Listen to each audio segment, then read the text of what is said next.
Hello friends, welcome back on my YouTube channel English with Mukul Bansal.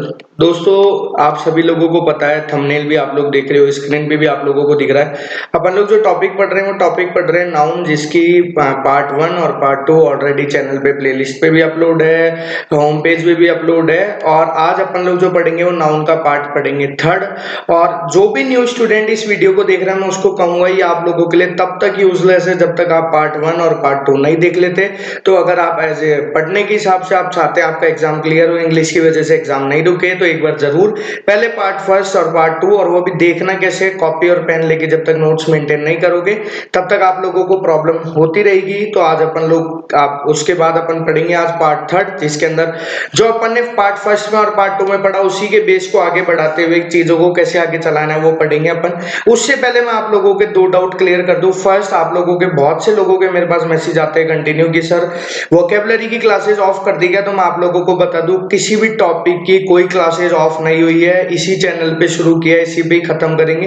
Complete vocabulary और complete grammar अपन लोग पढ़ेंगे। हो सकता है थोड़ा टाइम मैनेज नहीं हो पा रहा, लेकिन अब वो मैनेज हो चुका है। अल्टरनेट आप लोगों को दोनों वोकेबलरी पोर्शन और ग्रामर पोर्शन दोनों की वीडियोस अपलोड होगी। अब तो ये बिल्कुल मत सोचो कि वोकेबलरी और नहीं पढ़ेंगे क्या। तो देखते हैं अपन लोग क्या। और दूसरी चीज ये कि आप लोग सब्सक्राइब बटन अभी तक बहुत कम लोग दबा रहे हैं। वीडियो इतने ज्यादा देखते हैं, सब्सक्राइब बटन बहुत कम दबाते हैं। तो अगर आप लोगों को अच्छा लगता है, देखो मैं भी पढ़ा रहा हूँ जो भी बातें हैं, तो अगर आप लोगों को लगती है वीडियो अच्छी तो देखते हो, जब भी अच्छी लगती है, जब भी देखते हो आप लोग, तो फिर सब्सक्राइब बटन भी जरूर दबा दिया करो।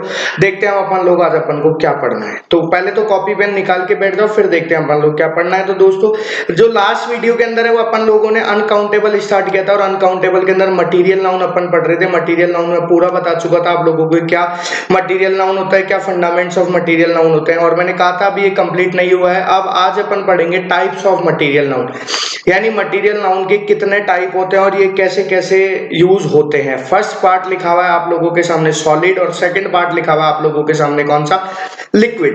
अब देखना दोस्तों, मैं पहले एक लाइन बोल रहा हूँ, उस लाइन को ढंग से समझ लेना आप लोग। जब भी मटीरियल नाउन अगर सॉलिड होगा, मैं लाइन बोल रहा हूँ ध्यान से सुनना, अगर मटीरियल नाउन सॉलिड होगा तो उससे बनने वाली चीज कहलाती है प्रॉपर नाउन। एक बार दोबारा बोल रहा हूं मैं, मटीरियल नाउन अगर सॉलिड होगा तो उससे बनने वाली चीज कहलाती है कौन सी नाउन, प्रॉपर नाउन। और अगर मटीरियल नाउन होगा लिक्विड तो उससे बनने वाली चीज क्या ही कहलाएगी, मटीरियल नाउन ही कहलाएगी। देखते हैं फॉर एग्जांपल के साथ क्या चीज है और क्या नहीं है। दोस्तों, पहले अपन लोग सॉलिड के बारे में पढ़ेंगे कि सॉलिड मटीरियल नाउन कौन सा होता है। पहले तो ये बता दो, ये काउंटेबल होता है अनकाउंटेबल। अनकाउंटेबल। अब सॉलिड के अंदर दो एग्जांपल लिखे हुए मैंने आप लोगों के सामने, एक लिखा हुआ है गोल्ड और एक लिखा हुआ है वुड। मैंने लाइन क्या बोली थी, दोबारा बोलेंगे कि अगर मटीरियल नाउन सॉलिड होगा तो उससे बनने वाली चीज कौन सी कहलाएगी अपन लोगों की, प्रॉपर नाउन। अब जैसे गोल्ड है, गोल्ड से हम लोगों ने एक तो बना ली रिंग और एक बना ली चैन। आपको जो अच्छा लगे आप वो बना सकते हैं। अब रिंग एक पर्टिकुलर शेप का नाम है, एक पर्टिकुलर थिंग का नाम है, तो बताओ ये कौन सी नाउन बन चुकी है, प्रॉपर। अब जिन लोगों ने पार्ट फर्स्ट में प्रॉपर नाउन पढ़ा उसको ये बात समझ में आ गई होगी। और सेकंड थिंग का नाम क्या लिखा हुआ है, चेन, ये भी कौन सी नाउन बन चुकी है, प्रॉपर नाउन बन चुकी है। ऐसे ही अपन लोगों ने वुड से बनाया क्या, चेयर बना दिया या टेबल बना दी। तो ऐसी कंडीशन के अंदर क्या, तो वुड तो कौन सा नाउन था, पहली बात फर्स्ट ऑफ ऑल अनकाउंटेबल था, दूसरा मटेरियल था। मटेरियल में कौन सा है, सॉलिड है। इससे बनने वाली चीज क्या कहलाएगी आप लोगों की, प्रॉपर नाउन कहलाएगी। मेरे को उम्मीद है आप लोगों को एक छोटी सी बात, इंपॉर्टेंट बात बहुत अच्छे से समझ में आ गई होगी। देखते हैं हम लोग आगे अब लिक्विड मटेरियल नाउन के बारे में। अब दोस्तों, ऐसे लिक्विड मटेरियल नाउन के दो एग्जांपल लिखे हुए हैं आप लोगों के सामने, एक लिखा हुआ है वाटर और एक लिखा हुआ है मिल्क। अरे भाई नोट भी करते चलना साथ में ना। एक तो क्या लिखा हुआ है वाटर और एक क्या लिखा हुआ है मिल्क। लाइन क्या बोली पहले तो उस लाइन को आप लोग रिपीट करो अपने पास जहां पे भी आप बैठ के वीडियो को देख रहे हैं, कि लिक्विड मटेरियल नाउन से बनने वाली चीज क्या ही रहेगी, मटेरियल नाउन ही रहेगी। अब वाटर से मैंने क्या बना दिया, यहाँ पे आइस बना दी। आइस की जगह और कुछ भी बना लो आप जो बना सकते हो वाटर से। और मिल्क से क्या बना दिया आप लोगों ने, कर्ड बना दिया, दही, स्वीट्स बना दी, मिठाइयाँ, और भी आप लोग जो बनाना चाहते हो बना सकते हैं। तो ऐसी कंडीशन में ये मिल्क कौन सी नाउन है, uncountable material liquid noun. Curd भी कौन सी नाउन है, अनकाउंटेबल मटेरियल लिक्विड। स्वीट्स भी कौन सी है, अनकाउंटेबल मटेरियल और लिक्विड। मेरे को लगता है यहां तक आप लोगों की सारे बातें क्लियर हो चुकी होंगी। देखते हैं अपन लोग क्या है कि यहाँ अपन लोगों का मटेरियल नाउन बिल्कुल कंप्लीट हो जाता है। बेसिक फंडामेंट्स क्या होते हैं अब देखते हैं अपन लोग नेक्स्ट दोस्तों आप लोगों के सामने लिखा हुआ है एब्स्ट्रैक्ट नाउन। मैं आप लोगों को कहूंगा नाउन का जो सबसे इंपॉर्टेंट नाउन है वो इंपॉर्टेंट सारे ही आने सारी चाहिए। एब्स्ट्रैक्ट नाउन सबसे ज्यादा इंपॉर्टेंट है, क्यों? क्योंकि जो आप लोगों के इस एब्स्ट्रैक्ट नाउन से देखो, पहली बात तो नाउन क्लियर हो गई। दूसरी बात एक टॉपिक आता है वर्ब, आप लोगों का एडवांस वर्ब बोल दो चाहे वर्ब बोल दो, वो टॉपिक भी बहुत इंपॉर्टेंट है और थोड़ा अच्छा टॉपिक भी है, पढ़ने के अंदर इंटरेस्टेड भी है। काफी सारे उसके अंदर ऑपरेशन भी होते हैं, ऑपरेशन बोले तो मतलब काफी सारी अपन लोगों को बातें उसके अंदर पढ़नी पड़ती है। तो वहां से जो एक वर्ब आती है जीरेंड वर्ब, वो भी यहाँ से बहुत ज्यादा रिलेशन रखती है, तो इसलिए ध्यान से इस नाउन को पढ़ना। फर्स्ट पॉइंट क्या लिखा हुआ है, एक लैंग्वेज लिखी है वो पढ़ेंगे अपन लोग। A noun that can neither be seen nor be touched but can be felt is called abstract noun. यानी एक ऐसी नाउन जिसे ना तो कभी देख सकते हैं अपन और ना ही कभी क्या कर सकते हैं touch, but can be felt is called abstract noun. लेकिन जिसे केवल महसूस कर सकते हैं उसे क्या कहते हैं हम लोग, एब्स्ट्रैक्ट नाउन कहते हैं। एग्जाम्पल लिखा हुआ है दोस्तों आप लोगों के सामने, light, heat, beauty, name of subject. ये नेम ऑफ सब्जेक्ट एक बार थोड़ा सा अंडरलाइन कर लो आप लोग अपनी कॉपी में भी इसके, क्योंकि एक अलग से 2-3 नियम रूल्स और होते हैं, वो भी अपन लोगों को पढ़ने पड़ेंगे यहाँ पे।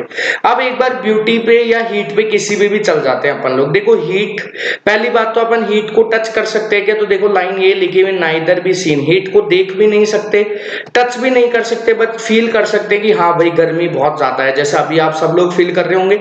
तो ऐसी नाउन जिसे नॉट टच भी नहीं कर सकते, देख भी नहीं सकते, लेकिन हम क्या कर सकते हैं, फील कर सकते हैं, उसे हम क्या कहते हैं, एब्स्ट्रैक्ट। अब इधर चलते हैं अपन लोग किसके ऊपर, नेम ऑफ सब्जेक्ट। इसको ध्यान से समझना दोस्तों। ये नेम ऑफ सब्जेक्ट जैसे एग्जांपल लिखा हुआ है, एक हिस्ट्री लिखा हुआ है, एक इंग्लिश लिखा हुआ है, तो इसका क्या चक्कर है ध्यान से देखना एक बार आप लोग।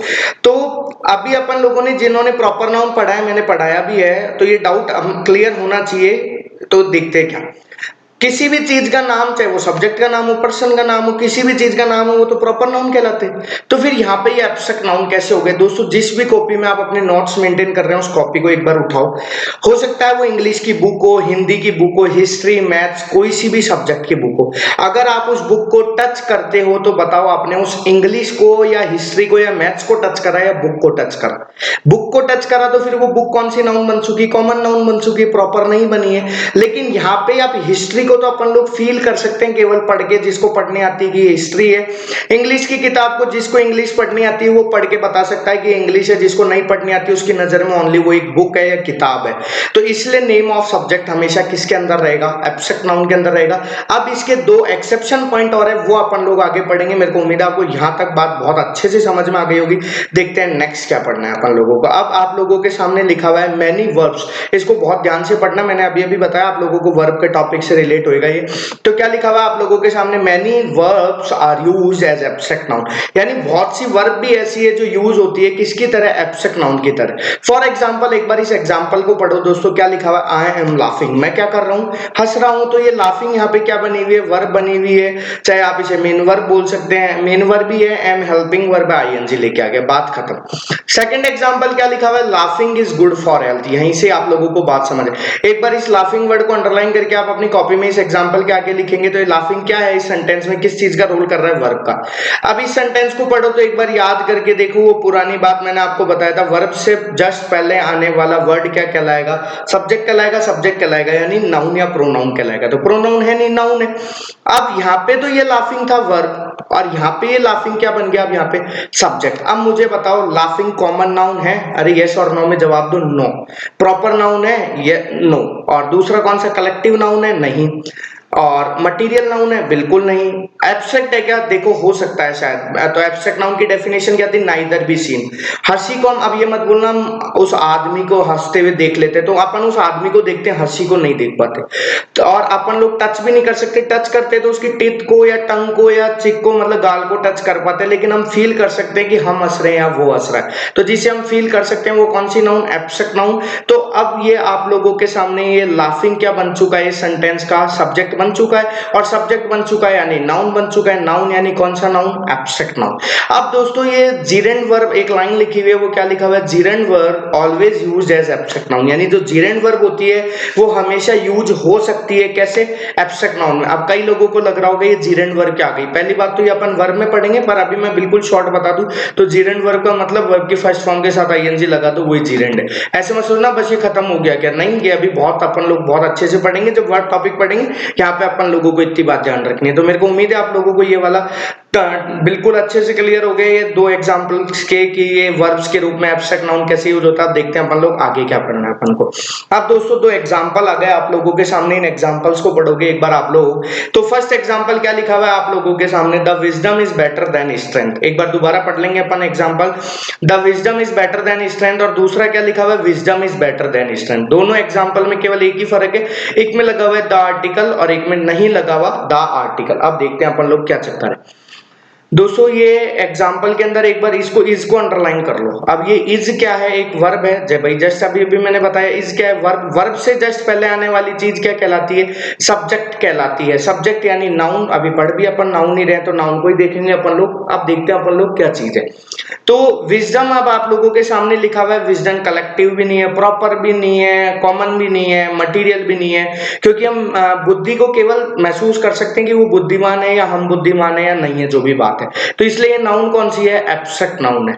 अब यहां तक बाकी ये और चीजें अभी अपन को नहीं, एक बार केवल नाउन के ऊपर ज्यादा फोकस करना है। तो क्या लिखा हुआ है? The wisdom is better than strength. एक एग्जांपल लिखा हुआ है विजडम इज बेटर देन। दोनों में एक ही फर्क है, द आर्टिकल लगेगा या नहीं लगेगा। तो अपन लोग इसके कुछ फंडामेंट्स यानी कोई बेसिक चीजें वो पढ़ते हैं अपन लोग क्या क्या चीजें। फर्स्ट जो लाइन लिखी हुई है आप लोगों के सामने, इनको कॉपी में एक बार वीडियो पोस्ट करके जल्दी से इनको लिखना चालू कर दो। ये ऐसा मत सोचना स्क्रीनशॉट ले लेते हैं ना। फर्स्ट पॉइंट क्या लिखा हुआ है? Abstract noun is used as singular and takes singular verb. कि एब्स्ट्रैक्ट नाउन जो है वो यूज होता है सिंगुलर की फॉर्म में, और वर्ब भी कैसी लेता है? सिंगुलर। बैक जाके देखते हैं अपन लोग ऐसी बात है या नहीं है, पहले पढ़ेंगे।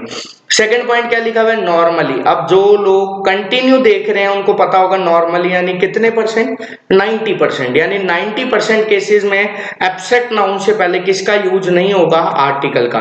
यहाँ पे बिफोर मिस है, एक बार आप लोग लिख लेना। यहाँ पे लाइन ऐसे आएगी, normally no article is used before abstract noun, है ना, कि एब्स्ट्रैक्ट नाउन से पहले 90% केसेस में एब्स्ट्रैक्ट आर्टिकल का यूज नहीं होगा। तो इसका मतलब एक क्वेश्चन जो रेज हो रहा है आप लोगों का कि 10% ऐसे कौन से केस है जहां पे आर्टिकल लगेगा, वो अपन पढ़ेंगे अभी। थर्ड पॉइंट क्या लिखा हुआ है? Name of subject is always used as singular and take singular verb. कि जो नेम ऑफ सब्जेक्ट होता है वो हमेशा यूज होता है सिंगुलर की फॉर्म में, और वर्ब भी कैसी लेता है? सिंगुलर। लेकिन जो नेक्स्ट पॉइंट आ गया, यही ये जो कंफ्यूजिंग वर्ड होते हैं या ये कंफ्यूजिंग सेंटेंस जो होते हैं जहां से एक्सेप्शन बनते हैं, ये ज्यादा अच्छे से हम लोगों को पता होना चाहिए। तो वो क्या लिखा हुआ है? Normally no article is used before it. लेकिन नेम ऑफ सब्जेक्ट से पहले भी आर्टिकल नहीं लगता, लेकिन कितने परसेंट केसेस के अंदर? 90%, यानी 10%। यहाँ पे भी पढ़ना पड़ेगा अपन को। और नेक्स्ट क्या लिखा हुआ है? Article the may be used when it refers to particularity. अब एक बार इन तीन पॉइंटों को एक बार होल्ड करेंगे, ये नेम ऑफ सब्जेक्ट से रिलेटेड है जो अभी अपन पढ़ेंगे।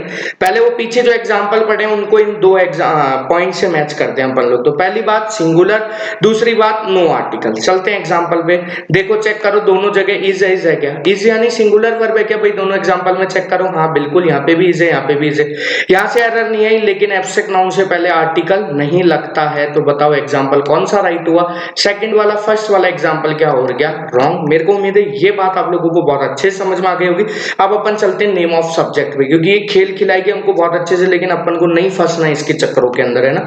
देखते हैं क्या है। ये तीन पॉइंट अपन ने पढ़ लिए, अब एग्जाम्पल के ऊपर इनको अप्लाई करेंगे।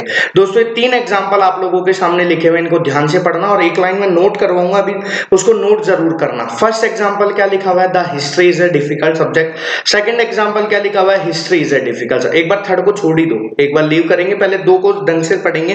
क्या लिखा हुआ है? The history is a difficult subject. अब अपन फर्स्ट लाइन क्या पढ़ के आए थे? यहाँ पे पढ़ो, नेम ऑफ सब्जेक्ट इज, पढ़ो भाई, name of subject is always used as singular and take singular verb. कि यूज होता है सिंगुलर और वर्ब भी कैसी लेगा? Singular. Second point, normally no article is used before it, यानी नेम ऑफ सब्जेक्ट से पहले क्या नहीं लगेगा? Article. Third point, article the may be used when it refers to particularity, यानी कोई बहुत पर्टिकुलर बात करेगा तो हम सोच सकते हैं आर्टिकल लगाने की। अब चलते हैं अपन लोग एग्जांपल पे। फर्स्ट और सेकंड की बात कर रहे हैं अभी अपन एग्जांपल की, चेक करो दोनों जगह वर्ब सिंगुलर है क्या, तो इस हिसाब से तो दोनों एग्जांपल ठीक है। लेकिन जो सेकंड पॉइंट था कि एब्स्ट्रैक्ट नाउन से पहले, एब्स्ट्रैक्ट नाउन भी नहीं, नेम ऑफ सब्जेक्ट से पहले आर्टिकल नहीं लगता, तो बताओ फर्स्ट एग्जांपल क्या हो गया, गलत। अरे भाई यहाँ पर्टिकुलरिटी क्या बता रहे हैं, सबको पता है हिस्ट्री एक डिफिकल्ट सब्जेक्ट है, तो ये एग्जांपल क्या हो गया, ठीक, सेकंड। अब ये जो थर्ड एग्जांपल है दोस्तों, ये बहुत काम का है ये लेकिन जिसको दो ये समझ में आएंगे उसी को ये थर्ड का बेसिक समझ में आएगा कि कैसे क्या रूल होते हैं। अभी जो दो लाइन पढ़ी मैं तीसरी बार रिपीट कर रहा हूं, अब आप जरूर सुन लेना, अब तक भी नहीं सुना हो तो। Name of subject always use as singular and take singular verb, normally no article is use before it, इतना पढ़ लिया। अब ये एग्जांपल लिखा हुआ है आप लोगों के सामने, द हिस्ट्री, तो पहली बात तो नेम ऑफ सब्जेक्ट से पहले आर्टिकल लगा रखा है, सही है गलत है, 2 मिनट के लिए देखते हैं एक बार। आगे क्या लिखा हुआ है, ऑफ आर के सिन्हा। अब दो एग्जांपल हो गई, ये या तो इज गुड आएगा या क्या आएगा, आर गुड। अब अपन ने पॉइंट क्या पढ़ा था कि ये तो सिंगुलर वर्ब लेता है, तो आप लोगों को लग रहा होगा इज आएगा, लेकिन नहीं, यहाँ पे क्या आएगा, आर आएगा, और बाकी बिल्कुल ठीक है। एग्जांपल, राइट एग्जांपल क्या होगा वो नोट कर लो, द हिस्ट्री, ध्यान से सुनना, द हिस्ट्री ऑफ आर के सिन्हा आर गुड। पहली बात तो ये क्लियर। अब जो मैं लाइन बोल रहा हूँ वो लिखी हुई नहीं है, आप लोग नोट करोगे क्योंकि पढ़ रहे आप हो।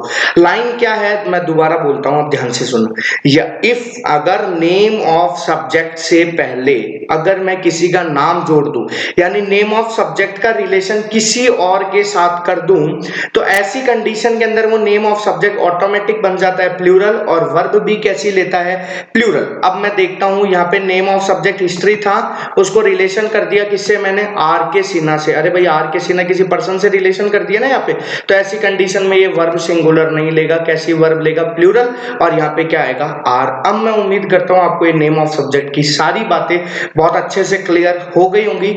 और दोस्तों यहाँ अपन लोगों का खत्म होता है types of noun, basic of noun बोल दो, यानी अभी तो हम लोगों ने केवल इतना पढ़ा है क्या नाउन होते हैं, कितने टाइप होते हैं, और उन टाइप के क्या नॉर्मली छोटे छोटे फंडामेंट्स होते हैं। अब अपन लोग जो नाउन पढ़ेंगे वो पढ़ेंगे ओरिएंटेड ऑफ एग्जाम, यानी एग्जाम के बिल्कुल ओरिएंटेड की किस टाइप के क्वेश्चन अब एग्जाम में बनते हैं वहां। अब लेकिन जिसको यहां तक क्लियर है वही आगे समझ पाएगा चीजें, तो चलते हैं अपन लोग वहां। तो एक लाइन लिखी हुई है, इसको ध्यान से पढ़ना, वो क्या लिखा हुआ है, noun is nothing, it is the combination of person, gender, number and case. यानी नाउन कुछ भी नहीं है। अब कई सोच रहे होंगे इतना सारा पढ़ लिया वो तो कुछ है ही नहीं, अरे वो सब कुछ है भाई, है ना।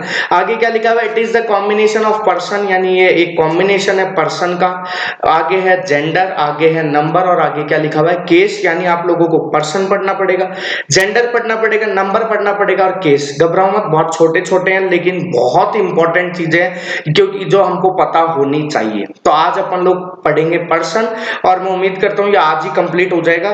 छोटी चीज है, बहुत इंपॉर्टेंट चीज है, बहुत इंटरेस्टेड चीज है, तो ध्यान से पढ़ते हुए चलेंगे अपन लोग। तो पर्सन के आप लोगों के सामने डायरेक्ट टाइप लिखे हुए, अगर वो टाइप लिखे हुए हैं 3, एक लिखा हुआ है फर्स्ट पर्सन, एक लिखा हुआ है सेकंड पर्सन, और एक लिखा हुआ है कौन सा पर्सन, थर्ड पर्सन। अब अपन लोग एक एक पर्सन को ध्यान से पढ़ते हुए चलेंगे। पहले पढ़ेंगे अपन लोग फर्स्ट पर्सन को, देखते हैं क्या पढ़ना है फर्स्ट पर्सन में। तो दोस्तों फर्स्ट पर्सन के जो ब्रैकेट, अब इनकी कोई डेफिनेशन वगैरह नहीं पढ़नी, चीजों को समझते पढ़ने से पहले मैं आपको थोड़ी सी बात समझाऊंगा, फिर सारे पॉइंट पढ़ेंगे अपन लोग। मैं पीछे ले जाता हूं वरना आप इधर ही ध्यान रखोगे सारे। फर्स्ट पर्सन का मतलब होता है दोस्तों स्पीकर, बात को समझना, वही लिखी हुई वहां पे सारी चीजें। स्पीकर यानी बोलने वाला। अब कॉमन सेंस लगाओ, अगर मैं बोल रहा हूं तो मैं एक आदमी बोल रहा हूं, अगर 2 आदमी बोल रहे हैं तो इसका मतलब 2 लोग बोल रहे हैं ना। अब मैं अकेला बोल रहा हूं तो मेरे को क्या बोलूंगा, आई। आपको सपोज करें यहाँ पे 2 टीचर पढ़ा रहे होते तो मैं क्या बोलता, वी, कि हम पढ़ा रहे हैं आप लोगों को। अब बोलने वाला या तो एक होगा या एक से ज्यादा होंगे, एक होगा यानी, अरे बोलो भाई, सिंगुलर, 2 होगा यानी प्लूरल। यानी इसका मतलब मैं कह सकता हूं फर्स्ट पर्सन सिंगुलर भी हो सकते हैं और क्या भी हो सकते हैं, प्लूरल भी हो सकते हैं।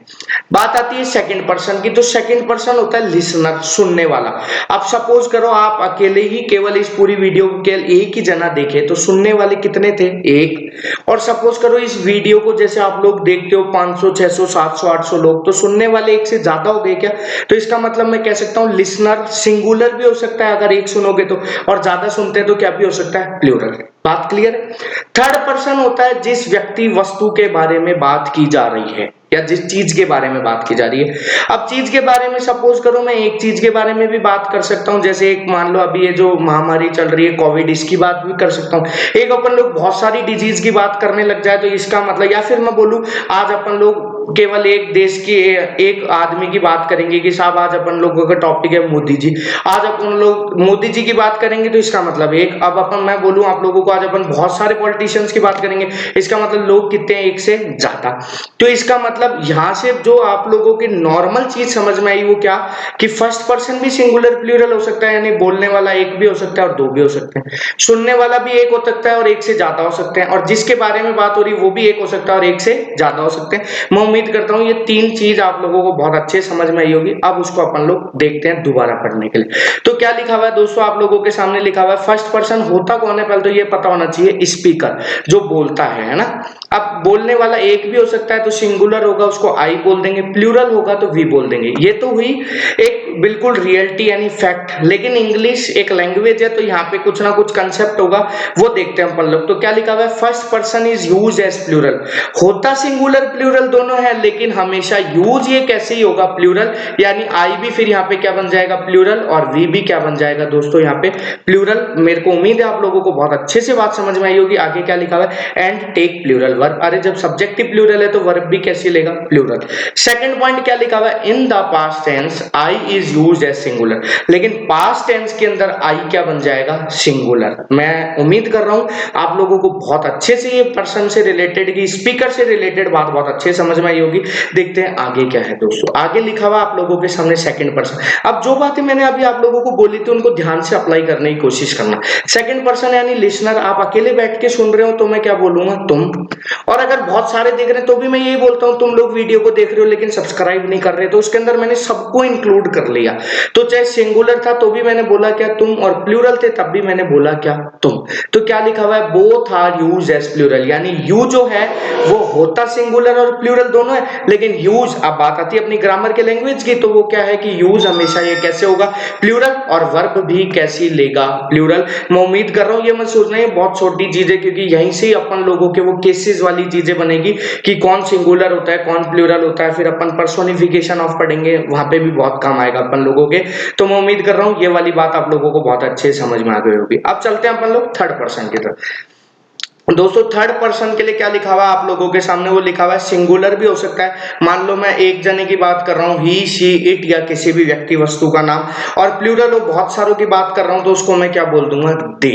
अब क्या लिखा हुआ है आप लोगों के सामने, जो थर्ड पर्सन होता है वो हमेशा यूज होता है कैसे सिंगुलर, यही लिखा हुआ है third person is use as singular and take singular verb. आगे क्या लिखा हुआ है, एक्सेप्ट दे, यानी जो दे है ये कैसे बनेगा प्लूरल बनेगा, बाकी और सारे थर्ड पर्सन कौन कौन हो सकते हैं, ही शी इट, या किसी भी चीज का नाम राम श्याम गीता कोई भी हो सकता है, वो कैसे रहेंगे सिंगुलर। मैं उम्मीद करता हूं आप लोगों को ये, अब एक लाइन और एक बार दोबारा बोलूंगा मैं, पर्सन जो भी पढ़े उसके अंदर से सुनना ध्यान से, आई वी और यू ये होते हैं हमेशा फर्स्ट पर्सन और सेकंड पर्सन, यूज होते हैं हमेशा प्लूरल, वर्ब भी कैसी, अरे जब सब्जेक्टिव प्लूरल है तो वर्ब भी कैसी प्लूरल। बाकी बचे हुए सारे पर्सन होते कौन से हैं, थर्ड पर्सन, चाहे वो ही हो शी हो इट हो किसी का नाम हो या दे हो, उसमें से केवल दे यूज होता है कैसे प्लूरल, बाकी सारे यूज होते हैं सिंगुलर। वर्ब भी कैसी लेंगे सिंगुलर। मेरे को उम्मीद है आप लोगों को यहां तक की बात दोस्तों बहुत अच्छे से समझ में आ गई होगी। आज की क्लास को अपन लोग यहीं ओवर करेंगे। अगर आप लोगों को समझ में आया हो, देखो मैं एक चीज और बता दूं, मैं यही समझ के चल रहा हूं कि आप लोगों को समझ आ रहा है, क्योंकि आप लोग जब तक डाउट्स पूछोगे नहीं तो मैं भी बता नहीं पाऊंगा, है ना। तो इसलिए कोई भी क्वेश्चन होता है आप लोग पूछो, अगर समझ में आ रहा हो तो वीडियो को जरूर लाइक करो, और अगर चैनल को सब्सक्राइब दबाते जाओगे तो मेरे को भी बहुत अच्छा लगता रहेगा। ओके दोस्तों, थैंक यू।